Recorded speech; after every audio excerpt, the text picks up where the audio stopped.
Continuamos con nuestro enfoque político, el espacio que les permitirá a los ecuatorianos conocer la trayectoria y propuesta de quienes aspiran llegar a la Asamblea Nacional por la provincia de Napo. De esta manera, usted analizará todas las alternativas y ejercerá un voto responsable el próximo 9 de febrero. Hoy recibimos al abogado Ángel Dávila Núñez y Joana Proaño, candidatos a la Asamblea por la provincia de Napo por el movimiento Pueblo, Igualdad y Democracia, lista 4. Comenzamos con Joana. Qué gusto que seas parte de este espacio democrático en el que vamos contándole a la gente las distintas alternativas para que puedan realizar un voto responsable y consciente. Te conocemos aquí de la zona, pero cuéntanos un poquito más acerca de ti y este proceso hacia el camino político. Un gusto, primero, poder estar en este medio de comunicación. Es muy importante para nuestro Valle del Quijos poder contar con estos espacios que nos dan a nosotros ahora los candidatos para podernos dar a conocer y poder nosotros llegar a la ciudadanía. Pues bueno, como pocos o todos me deben de conocer, mi nombre es Joana Proaño Alvarado, soy del Cantón Quijos, netamente de la parroquia de San Francisco de Borja. Hoy estoy aquí apostándole a este proyecto político. ¿Por qué? ¿Por qué razón he aceptado este reto? Porque yo vengo de dos personas que son netamente luchadoras desde sus inicios. Muchos de aquí del Valle del Quijos no le van a conocer a mi papá, al profesor Edgar Proaño, que es un docente ya por 40 años en la institución muy grande aquí en el Valle, que es la Unidad Educativa Fiscomisional Juan Bautista Montini. Mi papá ha sido uno de los pioneros aquí en la lucha de todos los derechos de todos los pobladores de nuestro cantón. A mi madre, otra guerrera incansable, Germania Alvarado, quien siempre ha estado al frente en luchas, en colectivos, luchando por todos nuestros intereses, de que todo se cumpla, de que se haga apegado a la ley y como debe de ser. Entonces hoy eso ha sido lo que a mí me ha impulsado en este nuevo reto político de poder acompañar a una persona que en el poco tiempo que le he conocido sé de sus principios, sé de sus valores y sé de la forma como él quiere trabajar en pro y en beneficio de toda la provincia de Napo. Al abogado Ángel Dávila, que tiene más que todo el conocimiento pleno de la causa. Eso ha hecho que nosotros, llenos con este equipo de trabajo que estamos muy sólidos, muy consolidados, queremos trabajar en beneficio de nuestra provincia de Napo. Hoy estamos aquí a invitarles a todo el pueblo del Valle del Quijos a que nos conozcan, a que vean que tenemos propuestas nuevas de hacer un cambio positivo en toda la provincia. No solo tener el rol de un asambleísta, nada más no es solo fiscalizar, no es solo legislar, también es buscar ese beneficio para toda la población. Como bien él les va a explicar, hoy queremos pedirle ese respaldo a ustedes, ciudadanía, a ustedes que nos conozcan, que vean que somos un equipo joven. Sí somos jóvenes, pero ya nos hemos cansado de a veces de la política vieja que han venido realizando. ¿Por qué? Porque solo luchan por intereses personales, no luchan por los intereses de todos los napenses. Por eso hemos decidido hoy asumir este reto político, porque estamos convencidos de que tenemos mucho potencial para llegar a la asamblea, para hacer un excelente trabajo, que vean que nosotros no solo somos promesas y promesas de campaña, porque como yo también en muchos casos he apoyado, también nos hemos sentido defraudados, porque ha sido así, de que solo vienen, nos ofrecen y busquen quien les dé. Entonces hoy es momento de que los jóvenes alcemos nuestra voz. Ya es hora de que nosotros tomemos esa batuta, de que nosotros podamos ser unos líderes netos y nosotros podamos llegar a una asamblea para poder hacer una transformación. Eso es lo que nosotros queremos, eso es lo que Ángel Dávila junto con Sadia Andy estamos buscando, posicionar a nuestra provincia de Napo, que tiene millón de beneficios que ofrecer. Necesitamos que a nosotros nos cumplan con todos esos ofrecimientos que nos han hecho, que hoy nos cumplan y trabajemos. ¿Por qué? Porque necesitamos viabilidad, tenemos unas vías pésimas en mal estado y yo les hablo desde aquí, desde la zona alta que es Quijos. Ríos, Chaco, tenemos unas vías pésimas y miren que desde aquí se nos llevan todo nuestro recurso y no es justo que nosotros tengamos vías que no nos garanticen la movilidad. ¿Por qué? Porque miren, hablamos en Cuyuja, tenemos puentes que incluso están hace años abandonados y no han hecho absolutamente nada. Tenemos aquí en el cantón El Chaco, lo que es el sector San Carlos, que estamos con el socavón, que tampoco ha sido atendido como debe de ser. Eso es lo que nosotros queremos junto a Ángel Dávila, trabajar. ¿Para qué? Para que todo ese presupuesto que le han dado al Ministerio de Transportes y Obras Públicas, pues se cumpla como debe de ser. Y no solo venirnos a decir que sí, que ya nos han adjudicado para un mantenimiento vial. Nosotros los napenses no necesitamos un simple mantenimiento, necesitamos que a nosotros nos hagan muchas carreteras de 4 carriles, si es posible. ¿Por qué? Porque de aquí sale la mayoría de riqueza del Ecuador entero. Entonces miren cómo nosotros hemos sido vulnerados en nuestros derechos. Entonces también tenemos el tema producción. Napo se caracteriza por ser una zona netamente productiva, ganadera. Tenemos muchos ganaderos que no están siendo tratados como debe de ser. Aquí la zona alta, que es netamente productora de leche. ¿Dónde está el trato? ¿Dónde están leyes que a ellos les respalde como ganaderos, donde que ellos puedan sacar sus productos y les paguen un precio justo? ¿Dónde está una ley que a ellos les beneficie? También tenemos agricultores que tampoco están siendo tratados como debe de ser. ¿Sí? ¿Por qué? Porque aquí muchos productores, mucha persona indígena que tiene terrenos hermosos, terrenos muy productivos. ¿Y qué les toca? ¿Por qué? Porque no pueden acceder a créditos. ¿Qué les ha tocado a ellos? Ir a trabajar en las minerías ilegales. ¿Por qué? Porque no tienen un respaldo donde que ellos puedan ocupar sus tierras y sacar su agricultura. Entonces, ¿qué se ven ellos? La necesidad a ellos les obliga a ir a trabajar en esta minería ilegal, porque así se lo llama. Entonces, yo hoy les quiero invitar a todos ustedes, a todo el Valle del Quijos, que nos conozcan, que conozcan a Ángel Dávila y Sadia Andy, que queremos hacer un equipo muy comprometido para trabajar. Eso nada más. Hoy les quiero presentar a mi candidato, que gracias por la confianza que él ha tenido hoy como su alterna a la Asamblea Nacional. Siéntanse ustedes seguros de que nuestro principal apoyo es trabajar, trabajar y trabajar por y para todos. Bienvenido, estimado abogado Ángel Dávila Núñez, candidato a la Asamblea de Napo por el Partido Pueblo, Igualdad y Democracia. Muy buenos días, querida ciudadanía de Napo, querida familia de Napo. Estamos en este prestigioso medio que agradecemos que nos han abierto las puertas y estamos aquí prestos a que nos conozcan para que tomen las mejores decisiones en las elecciones que ya son en febrero. Cuéntenos un poco sobre su perfil personal y profesional dentro de la provincia. Bueno, sí es importante, como dice el dicho, ¿no? De tal palo tal astilla. Entonces sí creo que es importante que conozcan a nuestros padres. Entonces mi papá, una persona muy conocida en Napo, el doctor Ángel Gerardo Dávila Albán, fue en total 20 años juez, 3 años juez de tránsito, 17 años juez de lo penal, y gracias a Dios y gloria a él que le dio la honestidad, la valentía para hacer historia. Es el juez que batió récord, porque antes que mi papá, el juez que más ha durado en la provincia de Napo ha sido 3 años, y mi papá duró 17 años como juez penal y en total 20 años. Entonces, claro, mi papá metió presos a narcotraficantes de peso, guerrilleros, porque él no solo estuvo a cargo de Napo, incluso él fue juez también de Orellana, cuando estaba unida a la provincia. Y a pesar de las amenazas a su persona, a su familia, gracias a Dios que nos cubrió con su poder, nunca nos pasó nada y más bien estas personas pagaron las condenas que tenían que pagar. Entonces ese es mi padre, a quien quiero mucho, admiro mucho y todavía tengo la dicha de contar con su presencia. Mi mamá, la licenciada Miriam Elizabeth Núñez López, profesora igual por más de 20 años, apodada y conocida como la Dama de Hierro, por su frontalidad, por sus luchas, incluso no solamente en el ámbito profesional como profesora, sino que ella tuvo que lidiar con rectores, ponerles en su sitio cuando hacían injusticias con los alumnos, no solamente otros profesores, sino contra rectores. Entonces igual le quieren mucho y le conocen mucho en la provincia de Napo.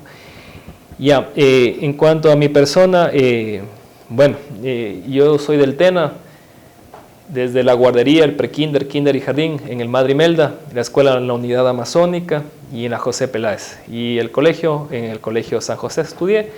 La universidad, obviamente por la carencia aquí de educación superior, tuve que estudiar en Quito, en la Universidad San Francisco de Quito, me gradué de abogado. Mi maestría saqué en Derecho de Empresa en la Universidad de Especialidades Espíritu Santo en Guayaquil. Mi segunda maestría en Derecho Constitucional estudié en la Universidad Católica Andrés Bello de Venezuela en Caracas. Y el PhD, Dios mediante, en febrero ya paso al último semestre, también en la misma Universidad UCAP de Caracas, Venezuela. Y a su vez tengo la formación de mediador por la Universidad Internacional del Ecuador, UID. Eso en cuanto a la formación académica. En cuanto a la formación, o más bien la experiencia laboral, recién egresado, con 23 años, fui asistente de absolución de consultas jurídicas en el CES, Consejo de Educación Superior, que está sobre el CENESID y CEACES, es decir, desde el máximo ente en regulación y control de la educación superior que fungí. Posteriormente fui especialista jurídico en la Corporación Eléctrica del Ecuador, Selegue Peter Mogal Machala, en la provincia del Oro. Posteriormente fui secretario general del Consejo Provincial, fui la mano derecha del doctor Edison Chávez Vargas y un año más colaboré con la siguiente administración. Y más recientemente fui director provincial de la Agencia de Regulación y Control de Recursos Naturales No Renovables, en la cual se fusionó hidrocarburos, electricidad y minería. Pero en la práctica más estaba a cargo de la minería, porque en hidrocarburos manejaban desde Orellana. Yo nunca tuve un técnico para el manejo de hidrocarburos, el control de gasolina, de gas, etc. Lastimosamente no había los técnicos, y eso es algo que desde la Asamblea vamos a fiscalizar, pero es otro tema muy aparte. Y sobre todo estábamos a cargo de la minería, y por falta de personal en Orellana y Pichincha, yo estaba a cargo de Napo, Orellana y Pichincha, libre aprovechamiento de los gobiernos autónomos descentralizados y también de la minería como tal de oro. Entonces ahí metí presos a mineros ilegales, incauté maquinaria, destruí maquinaria. Trataron de sobornarme, no me dejé, y fueron a Quito, sobornaron allá, y como es un cargo de libre remoción, me dejaron a un lado. Pero uno de mis jefes, que me acosaba para ser parte de la mafia, dejó pruebas sin darse cuenta por escrito y llamadas telefónicas que me hizo, y yo le denuncié y le sacaron del cargo. Entonces, gloria a Dios y gracias a Dios que me dio la fortaleza de denunciar a esta mafia que no solamente está en el campo de la minería, sino que está en las oficinas de la misma agencia del control minero. Entonces, estuve ahí 3 meses nomás y gloria a Dios salimos con la frente en alto, la gente conoce nuestro trabajo y nos valora mucho por eso. Dentro de sus lemas de campaña tenemos del abandono al progreso. ¿Cómo piensa llegar a cumplir con este objetivo? Bueno, del abandono al progreso. Efectivamente, tenemos que entender que somos un país subdesarrollado. En los países subdesarrollados sobre todo están ubicados en Latinoamérica y en el África. Y a pesar de ser Ecuador un país subdesarrollado, la Amazonía y Napo es la provincia más pobre, dentro de la región más pobre del Ecuador, es la provincia más pobre o la segunda más pobre, depende de la perspectiva que se analice. Entonces realmente estamos muy mal. Por eso aquí en Napo el índice del alcoholismo es terrible, la pobreza extrema, los abusos a las niñas, a los niños, incluso también les están prostituyendo y son los mineros que se están aprovechando de esto en la zona baja. Pero en fin, falta de universidades, falta de infraestructura, falta de salud, falta de vialidad. Es terrible lo que estamos. Entonces somos un país subdesarrollado y dentro de un país subdesarrollado somos la provincia más pobre. Entonces realmente somos a nivel mundial la localidad de las más pobres del mundo. Entonces, ¿cómo salir de esto? Primero, como dice la frase, si ya estamos caídos, hundidos, dejemos de cavar. Lastimosamente los partidos tradicionales se han vuelto mafias políticas. Ellos son los cómplices de que haya entrado la minería, del tema de la droga, de la corrupción, etcétera, etcétera. Entonces, de hecho ellos me buscaron para que me candidatice, pero no podía aceptar porque dime con quién andas y te diré quién eres. Entonces todos los que nos han gobernado hasta ahora son parte de la destrucción de la provincia de Napo. Entonces eso primero ya hay que descartar de plano. Segundo, tenemos que tomar en cuenta de que lo que debemos combatir es el sistema, la estructura mismo del Estado. Porque ¿cuáles son los países más desarrollados del mundo? Estados Unidos, Suiza, Alemania, Bélgica, etc. No son perfectos, pero obviamente por mucho están mejor que nosotros. ¿Por qué? Porque en los países subdesarrollados, ¿qué es lo que existe? El centralismo. Todo se maneja en Quito. En este caso en Ecuador. ¿Por qué? Tenemos los gobiernos autónomos descentralizados, Consejo Provincial, municipio, juntas parroquiales, pero sus competencias son limitadas. El resto de competencias que se encuentran centralizadas, tenemos la vialidad estatal, educación, salud, vivienda, seguridad interna, etcétera, etcétera, etcétera. Entonces, ¿qué ocurre? La propuesta para repartir los recursos en estas competencias y cubrir las necesidades en las provincias, en las ciudades, en las parroquias, lo presenta el Ministerio de Finanzas, puesto a dedo por el presidente de la República, y se aprueba eso en la Asamblea, y se aprueba el presupuesto general del Estado. Entonces, ¿qué ocurre? Bueno, en este momento ya cambiarían, habría que analizar, pero con el anterior censo, Guayas ponía 20 asambleístas, Pichincha 15, Manabí 9. Con el nuevo censo aumenta esta cantidad de asambleístas. Es decir, que solo entre las 3 provincias tienen casi la mitad de los votos de la asamblea para aprobar este presupuesto. Entonces, obviamente ellos van a jalar y jalan y han jalado y seguirán jalando recursos para sus ciudades, porque ponen más asambleístas. Napo solo pone 2 asambleístas. Entonces, es obvio que no son equitativos, no son justos, y las ciudades y las provincias menos pobladas somos perjudicados. Por eso en Quito encontramos universidades por poco en cada esquina, hospitales por poco en cada esquina. Encontramos que hacen un metro de $5.000 millones. Claro, hicieron un préstamo internacional, pero ¿con qué se va a pagar eso? Con el dinero del petróleo. Es decir, que ellos se dan lujos, tienen buses, tienen asfaltado hasta el páramo, tienen todo. Es una metrópoli que no le pide favor a Nueva York ni a las grandes ciudades del mundo. Y acá no hay agua en Chontapunta, no hay agua en Aguano, en muchos barrios del Tena no hay agua. Igual yo sé que aquí también hay muchas deficiencias de recursos y de necesidades básicas en la zona alta. Entonces, ¿qué es lo que está ocurriendo y qué es lo que hay que hacer? Obviamente, esto será a mediano plazo. Ya debe llegar el día que seamos como los países desarrollados, que en cada provincia tienen, se puede decir en el fondo, su propio presidente, aunque se denominan gobernador, pero ese gobernador es de elección popular y maneja el recurso internamente. Pero mientras tanto, hasta que se haga el cambio constitucional respectivo, sí podemos luchar para hacer algo similar a eso. La Secretaría Técnica Amazónica, que tiene su oficina en Puyo, rige para toda la Amazonía, y el presupuesto que ingresa a ese fondo no se reparte equitativamente, sino de pronto, por así decirlo, el más pilas, el más codiado de las autoridades de alguna provincia de Napo se llevan todo el recurso, u otro recurso simplemente está guardado ahí. Por ejemplo, hay como $100 millones que está ahí improductivo, y más bien se está devaluando por la inflación, pero es otro tema. En todo caso, la propuesta ¿cuál va a ser? Y eso sí se compromete Ángel Dávila a hacerlo enseguida, con Sadia Andy y su equipo, de que existe una reforma a la ley especial amazónica y que exista una secretaría técnica para cada provincia de Napo y que vaya proporcionalmente el recurso a cada provincia, y ahí ayudarnos con todas las competencias que de Quito no nos ayudan. Como dijimos, tienen allá la mayoría de asambleístas de las grandes ciudades.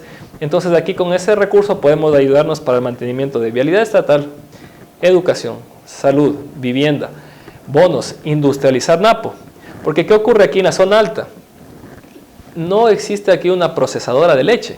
Ya es tiempo de que aquí exista una procesadora de leche para dar trabajo a la gente de aquí, para que no se aprovechen de las grandes ciudades, no toque transportar tan lejos, que es un costo, y aquí ya industrializar.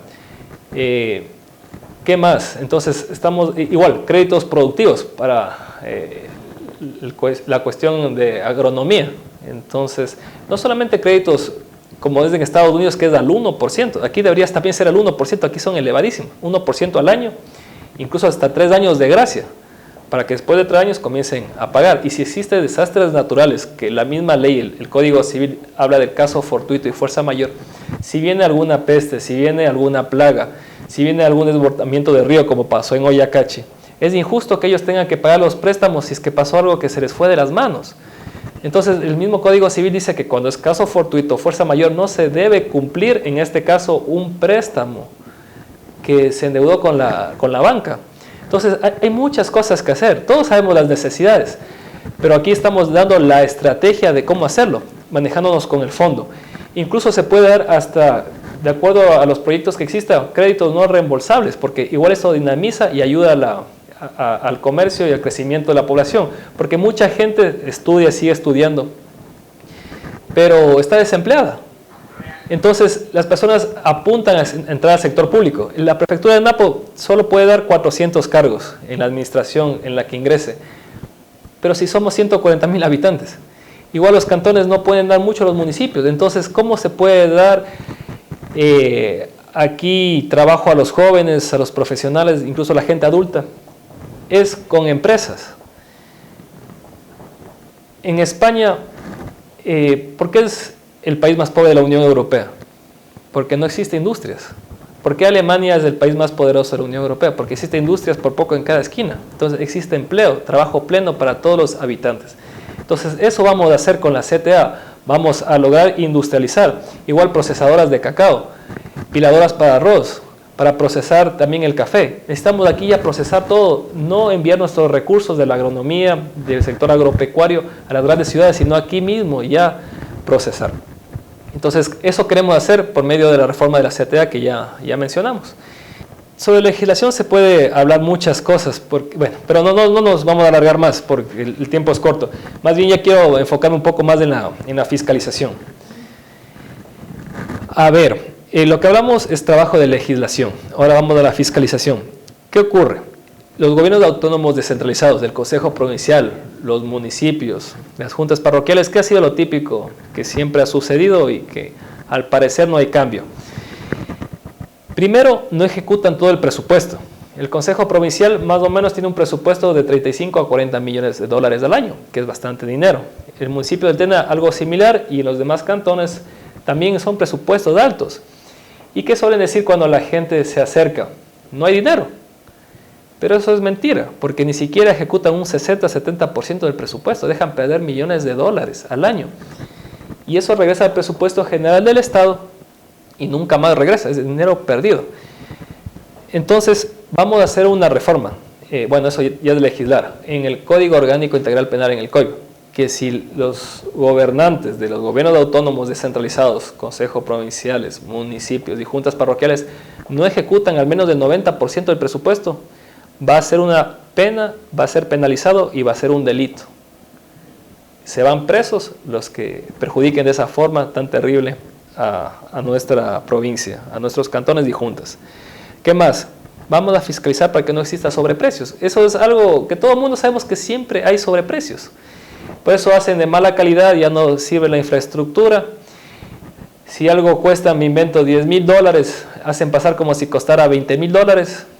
Y el excedente de la ganancia, extraordinario, porque en sí en $10,000 si cuesta algo ya hay ganancia, pero encima con el sobreprecio una ganancia extraordinaria, ilegal, mitad para el gobernante, sea prefecto, alcalde o presidente de junta, y la otra mitad para el contratista. Entonces con Ángel Dávila eso se va a acabar, porque de hecho eso se llama peculado, es un delito. Simplemente se les pone la denuncia y se van presos. Entonces con Ángel Dávila se acabó eso, porque si no roban, el dinero va a alcanzar para transformar la provincia, porque realmente ingresos sí hay. ¿Qué más? Priorizar las obras. Es increíble, a veces vemos que no hay, y quiero poner un ejemplo muy práctico, en el Tena. ¿Qué ocurrió? En el barrio Eloy Alfaro y barrio Bellavista, remodelaron por completo parques, como que se hiciera de nuevo prácticamente. Y en un parque invirtieron más de $200,000. Y no ameritaba. Simplemente tuvieron que hacer una adecuación por administración directa y no por contratistas, los mismos servidores municipales. Y eso no costaría ni más de $20.000. ¿Y por qué invirtieron $200.000? Mientras hay otros barrios que no tienen agua, que eso es algo básico y necesario. O por último, creaban un parque nuevo en un barrio donde no hay parque, está el área verde ahí botada. Entonces eso se va a fiscalizar por prioridades, las necesidades más básicas como es el agua, el alcantarillado, antes de darse lujos. Igual, un monto muy elevado, creo que asciende casi al $500.000 en Puerto Napo, en el Malecón. Igual, si hay tantas comunidades que no tienen agua, ¿por qué invertir tanto en una obra que no amerita, en una remodelación, en una adecuación o lo que se esté haciendo? Entonces eso también se va a hacer. Eso en cuanto a los GATS. En cuanto al gobierno central, bueno, ahí sí hay de todo un poco. El MTOP igual se va a fiscalizar y de ser necesario se le llamará juicio político al ministro de Transportes y Obras Públicas. ¿Por qué? ¿Cuántos puentes que aún no existen y que es necesario? ¿Cómo va a crecer la producción? ¿Cómo va a crecer el comercio si es que no hay puentes necesarios en la provincia? Por un lado. Por otro lado, hay puentes que están en mal estado, como el puente que aquí en la zona alta, existe un puente curvo que está abandonado y tuvieron que poner a un lado un puente baile. ¿Por qué al contratista no se le exige que devuelva el dinero que cobró? Igual vamos a hacer una ley. Las obras mal hechas se les va a exigir a los contratistas que devuelvan el dinero en menos de 3 meses. Si no lo vuelven, igual va a ser un delito. Porque no tiene sentido toda la maldad y el daño que están haciendo las provincias. ¿Qué más? En cuanto a la Dirección de Educación, igual vamos a fiscalizar. Es increíble que ahora hay estudiantes muy buenos, pero hay uno que otro que son estudiantes que le hacen ver estrellas a los profesores, que se portan malcriados, malas actitudes, y más bien ellos le denuncian al profesor. Y los profesores ahora son sancionados, incluso pierden sus cargos, y de hecho no hay ni un debido proceso, no se pueden defender. Eso también vamos a regular y darles más garantía a los profesores para que recuperen la autoridad que en alguna ocasión, por ciertas leyes o la misma Constitución, se les quitó la autoridad a los profesores, incluso a los padres. Ahora este Código de la Niñez y Adolescencia les da tantos derechos y está bien, pero no les da deberes y obligaciones. Han perdido también autoridad a los padres de familia y por eso ahora vemos las consecuencias. Vemos que está aumentando a nivel nacional la delincuencia juvenil. Entonces vamos a recuperar la autoridad para los padres de familia, vamos a recuperar las autoridades en los colegios, en las escuelas para los profesores como siempre ha sido. Y antes teníamos mejores juventudes, ahora se está perdiendo la juventud. Entonces vamos a fiscalizar y a legislar en ese sentido. ¿Qué más? A los profesores, en el tema de escalafones, no están permitiendo que vayan al siguiente escalafón y por ende que ganen más como por derecho y ley corresponde. Vamos a llamar, si es necesario, si no hace algo pronto, la ministra de Educación o el ministro de Educación, se le llamará juicio político porque no se está respetando la ley. Incluso hay profesores que ya están jubilados y no están cogiendo la jubilación completa porque no estuvieron en el escalafón que les correspondía al momento de jubilarse y están siendo perjudicados con tantos años de dedicación que dedicaron toda su vida y ahora están siendo perjudicados económicamente. La función judicial, un asambleísta está para fiscalizar a todo el mundo, a todas las instituciones, a todos los servidores públicos, hasta el mismo presidente de la República. Con mayor razón a los jueces y fiscales.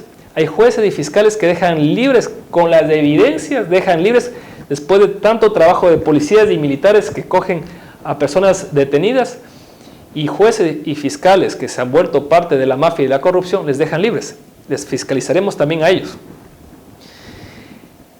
¿Qué más? El IES. Igual no permitiremos que nunca más se vuelva caja chica de ningún gobierno de turno. Sabemos cuáles han sido los presidentes o el presidente que le usaba como si fuera dinero personal de él y lo movía a cualquier parte. el dinero del IES es de los afiliados, no es dinero público. Es dinero de los aportes de quienes están trabajando en el sector público o como autoafiliados. ¿Y qué ocurrió? No hay las infraestructuras necesarias, no hay más IES donde corresponde. Los IES que existen están desabastecidos, no hay medicinas. Entonces, un proyecto de ley de que es intocable ese dinero, ningún presidente abusivo puede tomarlo, porque eso es un fondo y un aporte de quienes son parte del IES para ellos y sus familiares. Entonces, estas propuestas y entre más propuestas en cuanto a legislar y fiscalizar, pero por cuestión de tiempo no nos alargamos más, pero sí queremos dejar claro lo que presentamos. ¿Cuál es el tipo de campaña que ustedes están realizando? Bueno, estamos haciendo, y todas las personas se dan cuenta, una campaña diferente, porque ¿qué ha sido lo típico en Napo?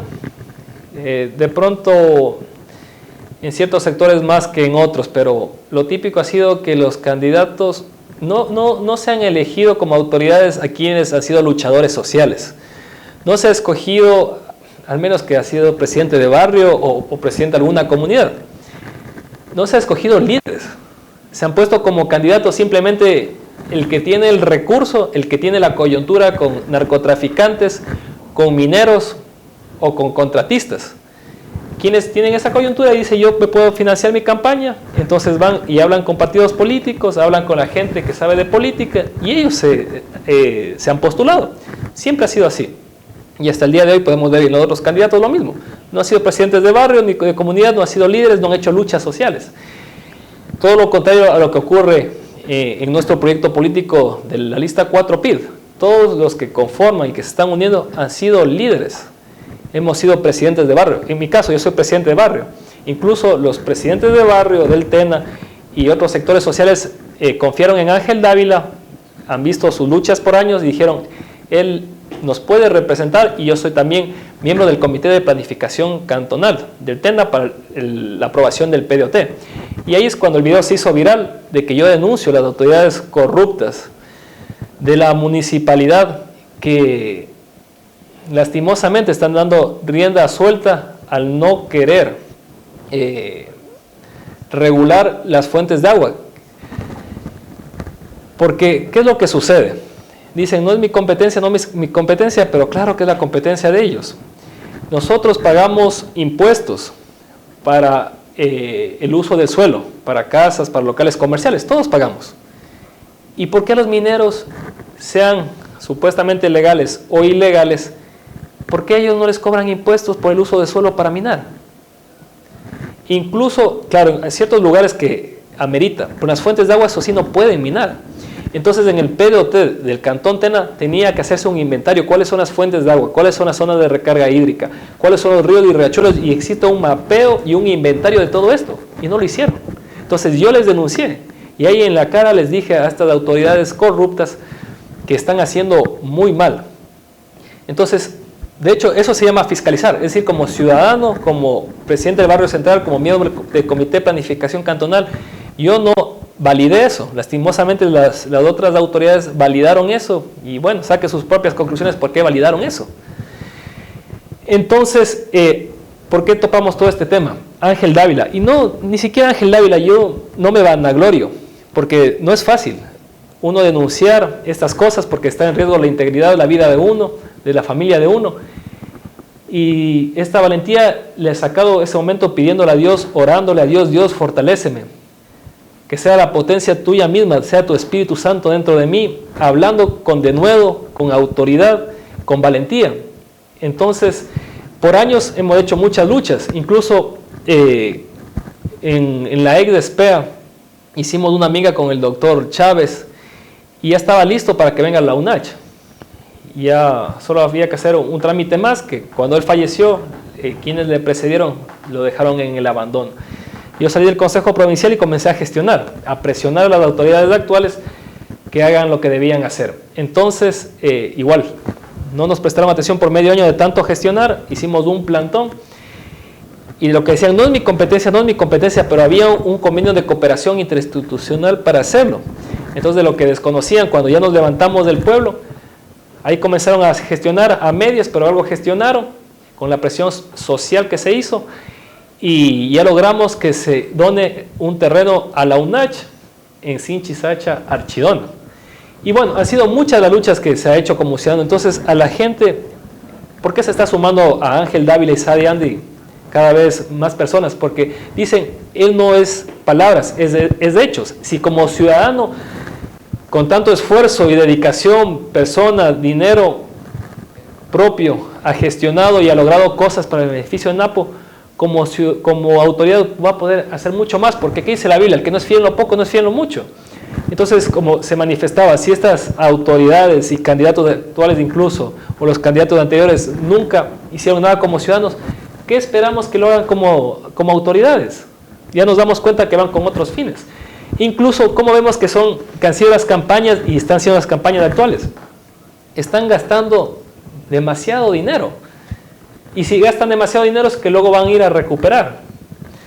En cambio, nuestra campaña es diferente. Estamos yendo puerta por puerta, casa por casa, local por local y por redes sociales. Nada más. Y más bien les pedimos a las personas. Y esto incluso yo pido como ciudadano de Napo, no como candidato. Yo quiero una mejor provincia para mí, para mi descendencia y para todos en general. Más bien los que nos escuchan y saben quiénes somos, y gloria a Dios por eso, pasen la voz, pasen nuestros videos, pasen nuestras luchas a sus amigos, familiares, a grupos de WhatsApp, compartan en Facebook, en YouTube, en Instagram, en TikTok, porque el pueblo es quien apoya a Ángel Dávila. En cambio, a los otros candidatos ya sabemos qué intereses hay atrás de cada uno de ellos y a quiénes se deben, y la provincia va a ir de mal en peor, porque hay intereses de mineros, de narcotraficantes, de contratistas.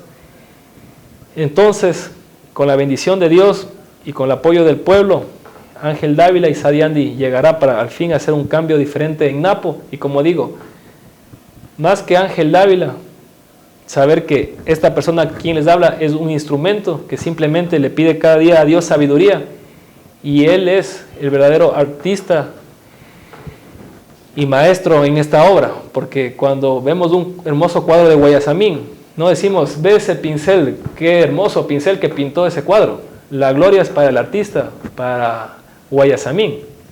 Entonces, todo lo bueno que ha logrado hacer Ángel Dávila con el apoyo del pueblo, no ha sido Ángel Dávila, porque soy humano como todos. Todo lo bueno que se ha visto a través de esta persona que les habla, ha sido gloria a Dios y ha sido su Espíritu Santo, porque en Él se ha hecho cosas que sabemos que se ha hecho. Finalmente, abogado, ¿por qué deberíamos darle ese voto de confianza? Sí, y bueno, con una frase muy corta. A las personas no se les conoce por lo que dicen, porque todos hablamos, las personas buenas como las personas malas. La Biblia dice claramente, por eso es el manual de vida y por eso hay que leerlo todos los días la Biblia. Yo ya voy 14 años leyendo la Biblia, desde que entregué mi vida a Cristo. Y de hecho los países más desarrollados del mundo, y los que cité de hecho, Estados Unidos, Suiza, Alemania, Bélgica, son los países con mayor índice de lectura de Biblia. Y los países con menos índice de lectura de Biblia son los países más pobres en el mundo. Eso se puede corroborar en desarrollo territorial, que de hecho en el cambio de mentalidad de la gente cuando salen adelante los pueblos. Y nuestra mente, nuestras emociones cada día a día nos traicionan. En cambio el manual de vida, a pesar de que estemos un mal día, un buen día, nos dice qué hacer, querramos o no querramos hacer, vivimos por principios, no por emociones, por prioridades y no por presiones. Y por eso yo he visto ese cambio en mi vida a nivel personal, a nivel familiar. Y ahora, si Dios quiere y el pueblo quiere, desde la asamblea haremos lo mismo, con la bendición de Dios, como lo hace Bukele. Su principal asesor, ¿cuál es? Su líder espiritual. Bueno, Bukele es cristiano y su pastor en este caso es quien le asesora y le guía día a día también, porque ¿qué dice la Biblia? Escuchad a los profetas y serás prosperado. Dios aquí ha puesto a líderes espirituales también para congregarnos, para que nos guíen. Entonces, eso sería, más que Ángel Dávila no sé, porque es chévere, porque, no sé, tiene barba o no tiene barba, o porque es talentoso o no es talentoso. No les digo que por Ángel Dávila voten por lo que es Ángel Dávila, sino porque Ángel Dávila confía en Dios y Dios es el que da la victoria en cada una de nuestras luchas. Y como han podido ver y escuchar, él es Ángel Dávila, candidato a la Asamblea Nacional por la provincia de Napo por el movimiento Pueblo, Igualdad y Democracia, lista 4. Muchísimas gracias por acompañarnos en este espacio que fomenta un voto responsable y consciente acerca de las próximas elecciones generales del año 2025.